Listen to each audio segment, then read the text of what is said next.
munaasibadan oo ay soo qaban qaabiyeen ururka haweenkeena ee xisbiga kulmiye ee gobolka Sool ayaa ahayd mid ay taageero ugu muujinayaan murashaxa madaxweyne ee xisbiga kulmiye mudane Muuse Biixi Cabdi. waxaa madashaasi ka soo qayb galay mas'uuliyiin ka socday garabka haweenkeena ee xisbiga kulmiye ee gobolka Maroodijeex. ugu horreynna waxaa halkaasi ka hadlay gudoomiyaha garabka haweenkeena ee xisbiga kulmiye ee gobolka Sool Shamis Nuux iyo gudoomiye ku-xigeenka garabka haweenka ee xisbigaasi kulmiye, waxaana hadaladoodii ka mid ahaa garabka haweenka ee gobolka Sool iyo kuwa Maroodijeex gabdhahan uga yimid ee u dhashay deegaanka. waxay gabdhahan xafladda maanta u qabsadeen inay wacyi geliyaan dadkooda, ay qaataan kaadhadhka si aanay kaadhadhkooda uga beedaroobin ayna horumar ku gaadhaan. marka waxaan ku wacyi gelinaynaa dadka ku nool gobolka Sool inay kaadhka qaataan. waxaan u hambalyeeynaa gudoomiyahayagii xisbiga musharaxa madaxweynaha si sharaf leh noogu yimid. horteena maanta kaadhka inaad qaadataan siday teedaa xor meesha ku diiwaangelinta ku codeynaysid. horta kaadhka in la qaato la isu wacyi geliyo, reer ku xiga la isu wacyi geliyo. isagana waan u hambalyeeynaa. abaabulaya oo wuxuu sheegayaa oo wax faraya gabdhaha, hablaha, dhalinyarada, waayeelka, culimaaddeenka, caaqilada, garaadada si fiican markaad maalinkan maanta joogtaan ee suuqyada, markaad dadka jilicsan gacan qabataan, soo dhaweysaan, nabadgelyada ka shaqaysaan. waxaynu bixinaynaa waa warqadda waa fududahay.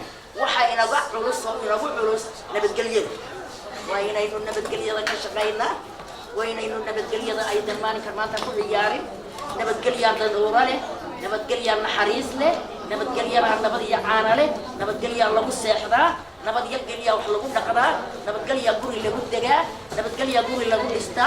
waxaa iyaguna halkaasi ka hadlay mas'uuliyiin ka socday garabka haweenkeena ee xisbiga kulmiye ee gobolka Maroodijeex oo ay ka mid ahayd Khadra Jaamac Koos Faarax oo ka mid ah golaha dhexe ee xisbiga kulmiye, Cibaado Diiriye Xasan iyo mas'uuliyiintii kala duwaneed ee ka mid ahaa xisbiga kulmiye.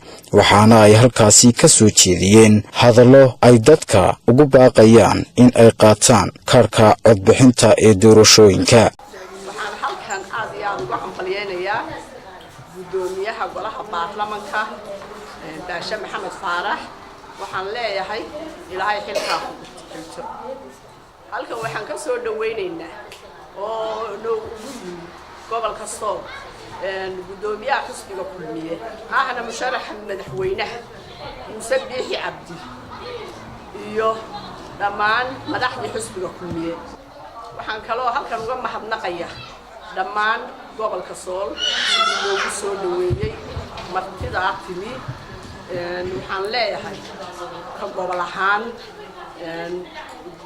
maxay tooleen maayarka barasaabka dhammaan ciidanka qalabka sida marti sharafta badan inoo timiyaa sida wanaagsan iyo shacabka aad u soo dhaweyseen.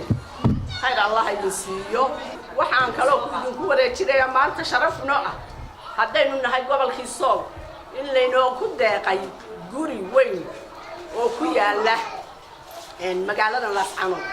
gurigaas oo inoo ku deeqeen dad ilaahay khayr ha siiye diqani garaad cali garaad taama iyo marwadiisa Khadra. furihiina waxaan ku Shamis Gooye oo ah gudoomiyaha xisbiga kulmiye ee gobolka Sool.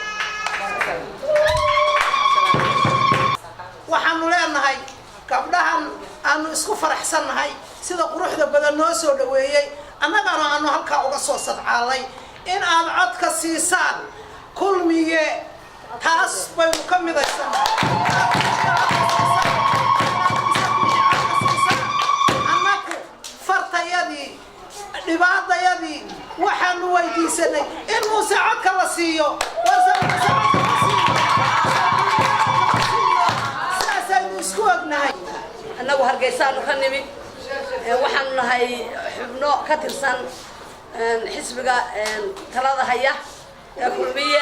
haddii la yiraahdo birtan waxaan u bixinaa gobolada iyo degmooyinka marka wacyigelin badan ayuu doonayaa inaynu wacyigelino ayuu doonayaa wacyigelinta waxa weeye dumarka u badan inay wacyigeliyaan waxa dhaqdhaqaaqa badan waa dumar waxaan halkaa uga nimi muxuu ahaayay inaan gobolka maadaama uu ku cusub yahay aan muxuu wacyigelino qof walba kaarkaaga ku adkow qaata kaararka codbixiyayaasha waa mustaqbalka gobolkeena lagu qiimeyn doono marka waa inaad kaarka qaadataan baan anu idinka codsanaya xamse qurbaani telefishinka qaranka Somaliland gobolka Sool ee magaalada Laascaanood.